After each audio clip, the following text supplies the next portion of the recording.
Hey, this is Erin Stetzer with Stetzer Builders, and I'm here with Shannon with Mann Designs and Rabia with Reagan Andre Architecture. And we're actually in a home that we, as a team, built together. So we're going to walk through the designer's role, the architect's role, the builder's role, and how we all collaborate together.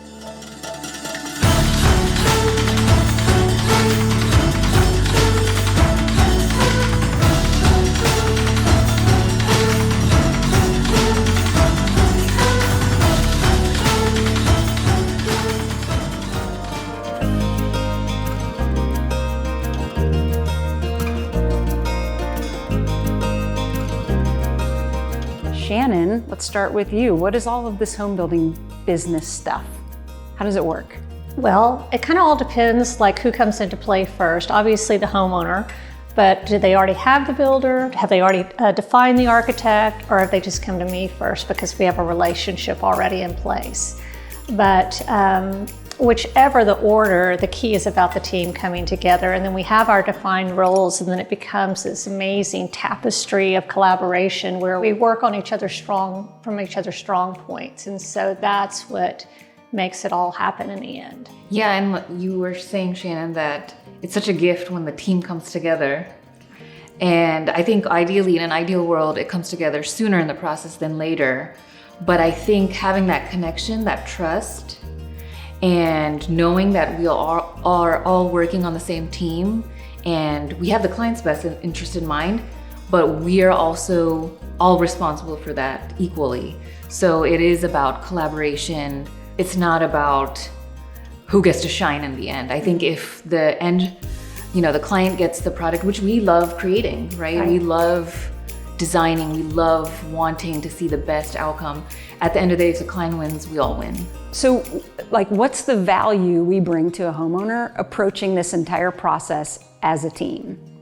I think the key is that you have a better understanding of your costs because you know the caliber up front, because you've taken into consideration your landscape, the architecture, your AV. You're looking at it as a whole versus, well, let's just get it started, and then you start adding on, and then there's more complications. For example, whether it's with the floor guys or the plumbers or whatever, because I'll have this vision, but my vision is not successful without either of you. Mm-hmm. So there's all of a sudden a support beam in the ceiling that's not going to allow for that ceiling detail to be there in that way. So it's like, okay, let's recreate. What can we do? What's the modification? This dining room ceiling was one of them. We had to go back and forth. We wanted it popped up, and in the end it's fabulous, but it was not the first or second try with it. But it took the framer, it took all three of us, the electrician, the steel fabricator, for that one detail that when you just draw it on paper seems like a given. And that actually happened during construction. We just weren't quite there on the details, and the walls are up and Shannon's trying to figure out, how do I want the ceiling to work? I need to see it, and then we work through it. That's a really good example. Yeah, and same thing with all the hidden draperies, the pockets for draperies. That was a lot to work through. I mean, we were talking inches that we're discussing, not large spans of stuff. I mean, you guys are in there just micromanaging every little detail, and it's like that on a daily basis at different points. So, And I think a good team, that's what they do. They put aside their ego and saying, it's not my goal of executing this vision is not too important because it was something that I had said first. It's about, let's make it work. What are the options? And I think when we have the different areas of expertise and strengths, we're bringing that to the table. And I think that's the value that all of us bring to the client, right? To have our different knowledges come together and integrate with each other so that we know, okay, when we're looking at one light fixture, it's not just about it going in the ceiling. It's about it missing beams. It's about, it working centered within a certain, area, working with the other base trims on all these other, I think, again, a good team, for them, it comes naturally. And I think a good relationship, some things are easy. And having difficult conversations, if they're done with ease, I think you can achieve some amazing results. Right, for sure. What about the outlets in this island? Oh, the outlets, we wanted to have something hidden that wasn't so obvious. So I said, have you seen that circle outlet that's just the outlet? You said no. So Like, do you have a picture? You have a picture and you're like, on it, found it, I'm ordering one, they're expensive, but we're gonna try it. So Yeah, and you were excited to try that new thing, right? Yeah. I mean, I think that's... And learn, right? So now because of you, we can provide that for other clients in the future. How would you distinguish maybe the difference between, the architect and designer, or even what should people look for in your experience in a designer or architect? I would this say... right here. Yeah. You look for these two. They travel everywhere. They travel. Oh, that's perfect. I'd say for me, the main difference is maybe a lot of the end visual results, you'll always see the interior designer's hand, whether it's even the exterior, and I think that's kind of a misnomer. We also collaborated on exterior, colors and kind of textures on the brick.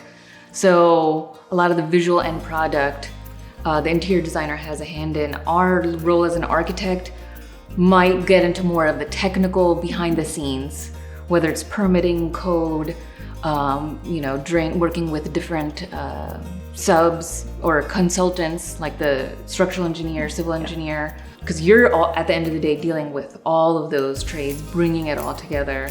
So what I would like to see my role as, to help you as much as I can, support the knowledge from my, when I was drawing it before construction started, because I was looking at all the trades combined, to when you're actually working with all the trades combined. So you bring the technical detail to keep that project moving forward, to stay aligned with Shannon's vision and your vision, right? So yeah, I think it's a real dual factor. I think it's the best when we all start at the beginning. Yeah. An architect, in my mind, really thinks at it from an engineering standpoint as well, just from the detail and structure. Like space planning, I love to do it all day long, but then I'm like, Rabia, how do we get upstairs? Well, this is gonna work here, That's why we like collaborating, but I love to sit in on that point because I'm thinking about how people are gonna sit in that space, how much flow is gonna happen, and you think about that as well. But I think when we collaborate on it, you just miss very little, because it's like if someone's not thinking about that distance between the TV and the sofa, or how you're going to get around the room and what that light's like, how it's coming in, there's just all those factors where it's back and forth. But we can't do what you do, so I love the collaboration, because it's like all those little framing details, like in the cased openings, like those little extra things. You're like, oh yeah, we can do that. I'm like, okay, good. Like I saw it, but I'm like, I don't know how we get it done. But I think that's what makes a great interior designer like yourself, is that the fact that you can have those conversations, and that I look to Shannon as well when it comes to a lot of, these decisions, getting her opinion about the space flow, the logic of the space, using how the clients think they're going to use it. And the expansiveness, so you're stuck between the lines, right? Like you're drawing lines, right? So your head's, pretty myopic in some ways during construction. Like if I need a detail on a baseboard, right? And then you get this other expansive, thought in the process. The out there person. That's right. You blow everyone away. Yeah. Right, and so it helps. Great, it's like when we're here and we're in these meetings, I'm like, yeah, and if it can be like that, and Rabia's like, yeah, and then y'all all start talking, I'm like, okay, I'll be back. I'll be back. But I think maybe that's another distinct, and I always come back to this as my own personal kind of take on architecture. That architecture is 100% science and 100% art. It's not half science, half art, or mostly technical with a little bit design thrown in. I think it's 100% good design, 100% good science, and that's what, knowing that we can bring that passion in, on both, you want to execute those technical details to a T. We're just as concerned about that, but at the end of the day, all of us are just as concerned and excited about when something comes together beautifully. Okay, so we want to leave you with something, and my question is, what are the takeaways that we can give to our clients I would say trust is number one between the client and each of us, and then with us, with one another. I think problem solving is another.